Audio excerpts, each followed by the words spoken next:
ఆయన ఈరోజు మా ఊర్లో దేవాలయాల భూములు కౌలుకి ఇచ్చేదానికి వేలం వేస్తున్నారన్న.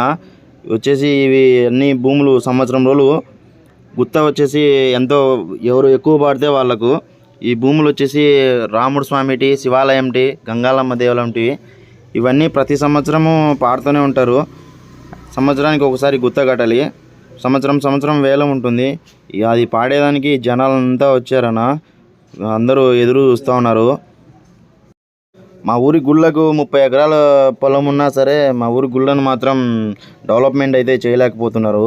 ఎందుకంటే ఒకరిలో ఒకరు ఎవరు సరిగా లేరన్న మా ఊర్లో. అలా ఉన్నారు. మీ ఊర్లో కూడా అలాగే ఉన్నారు కదా. ప్రతి ఒక్కరి ఊర్లలో ఇలాగే ఉంటుంది. ఎందుకంటే ఒకరు బాగుపడితే ఒకరు చూడలేరు. అదేమో నిజం. ఏమో అవన్నీ ఎందుకు నెక్స్ట్ వీడియోలో చెప్తానన్న. కౌలుకు రేట్ ఎంత పోయినది వేలం. వెయిట్ చేయండి, నెక్స్ట్ వీడియో వస్తుంది. ప్లీజ్ అందరూ